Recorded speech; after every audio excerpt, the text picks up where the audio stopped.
Girl, you doing it. I am proud of you. I am for real proud of you. Listen, waking up with inspiration is a really good sign. Gotta stop covering my camera.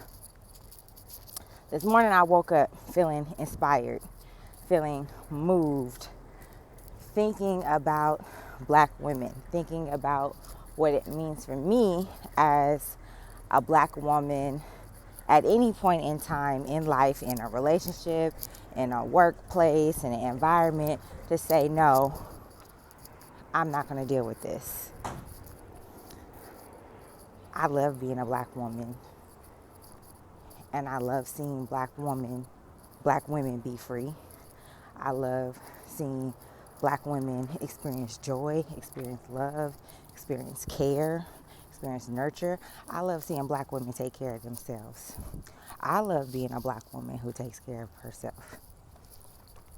And so I woke up thinking about Zero Neale Hurston and Bell Hooks, good morning, and Alice Walker and Trisha Hersey, and these women that I see as pivotal thought leaders that push forward Black feminism and womanism in the way of saying Black women are more than the role you need them to be. They are whole. They are beings that are connected to earth. They are the givers of life. They are beings that deserve rest, deserve retribution, deserve protection, deserve preservation. That's what I woke up on this morning, on this Wednesday. And I'm grateful for that because inspiration is coming back. I think that one of the biggest signs of the burnout for me was a lack of inspiration, a lack of motivation, a lack of hope. And so to wake up feeling just fucking juicy, just motivated, just cuz, just inspired, just cuz, I'm like, oh, she coming back. She coming back. And with that, I was like, I know people are talking about, oh, when you're doing content creation, you have to know who your audience is. And I haven't been sharing from that place. I've just been sharing from, well, I'm going to share my journey and my reflection. But that inspiration clocked something for me today, because it just don't be enough of us talking about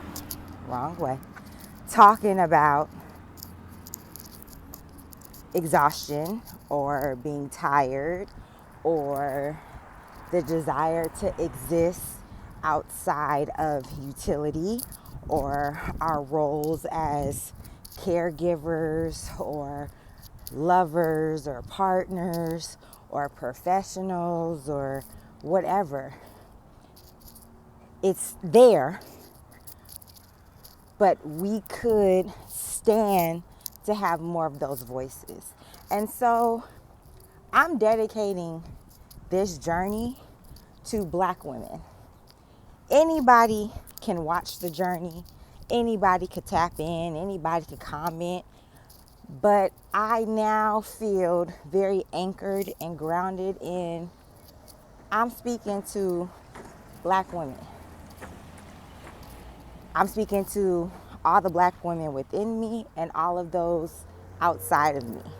And when I say all the Black women inside of me, I mean those connected to my lineage, my ancestry, my heritage.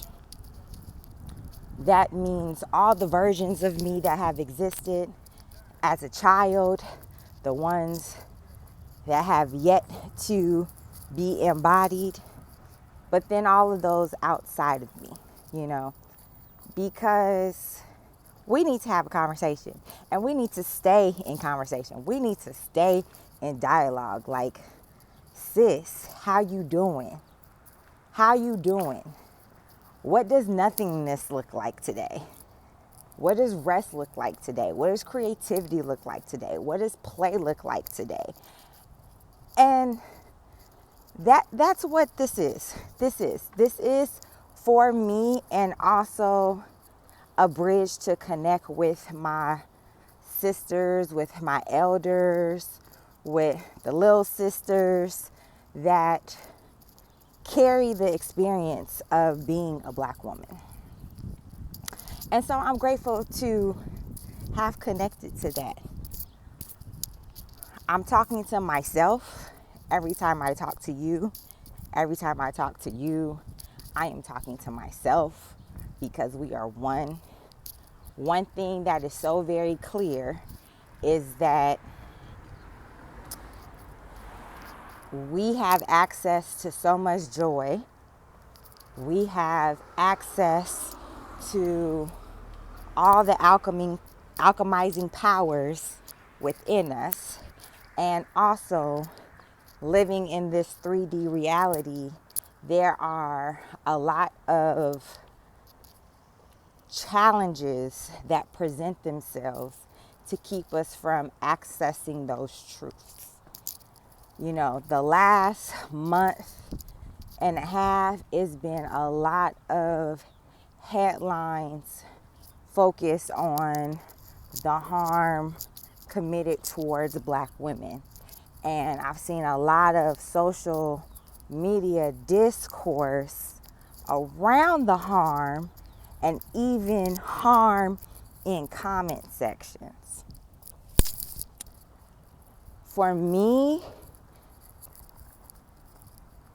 the idea of Trisha Hersey's Rest is Resistance, her NAP ministry platform, is so nuanced, because not only is rest about resistance to capitalism and patriarchy, right? But it's also about resting in the embodiment of your being.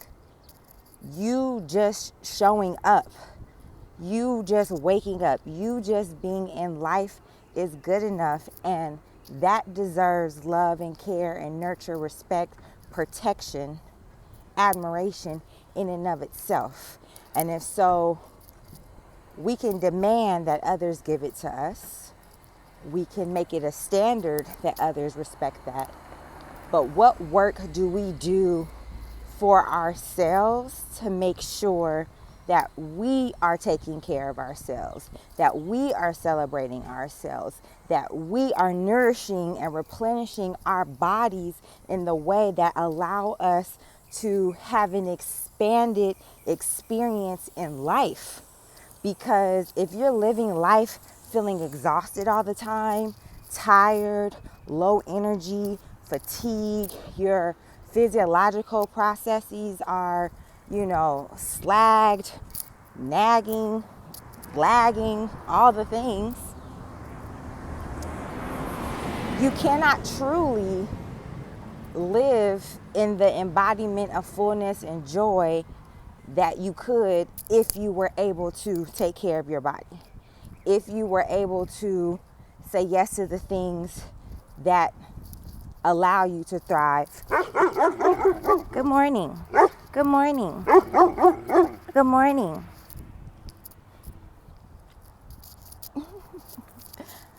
Side note, the funny thing about when you walk through the hood, the dogs tend to be more aggressive than when you walk through the suburbs.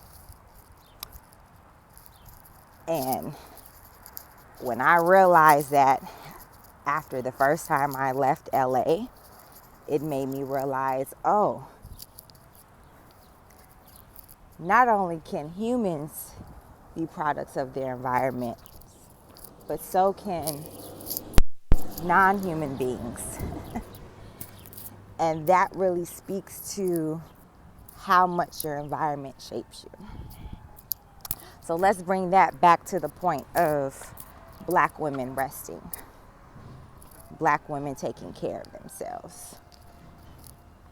I think I have the blessed experience of sharing with folks I'm going on sabbatical, and folks have been like, yes, oh, I'm proud of you. Oh, let me live vicariously through you. I haven't got one negative comment, and I'm grateful for that, because that means I'm surrounding myself with people who believe in the power of taking care of themselves and believe that I deserve to take care of myself. The amount of times where people have said, I'm glad you're doing that, you deserve that. What would it be to live in a world where a Black woman says, I have to take care of myself, and every single person around her affirms, yes, you deserve that? What would it be to live in a world where a Black woman says, I deserve, or I want this kind of love, I want this kind of life, I want this dream to come true, and everyone around her says, yes, you deserve that? I'm just in so much gratitude, because I'm grateful that that is my life, that is my reality, and I know that that is not a lot of people's realities, because I can imagine having other people around me and me sharing that, and they'd be like, well, what's your plan for this? What's your plan for that? Is that the best thing for you to do right now? And I'm glad that those people are not close enough to me, or that I have the discernment to decipher that those are not people worth sharing this choice and journey with. And so it just brings me back to my bliss for today, and the day just started. My bliss for today is the Black feminists and womanists, literary figures, thought leaders that have put forth words to describe, to affirm, and to challenge Black women to embrace their wholeness and embrace their power and embrace their being outside of a tool of capitalism and patriarchy. My bliss today is the people in my life that want the best for me, including rest, including love, healthy love, including this sabbatical. My gratitude is being able to connect my journey beyond it just being impactful for me, but for Black women who need encouragement to take space for creativity, for play, for healing, for rest, for restoration. Girl, it's happening. This is life, and this is where we're at.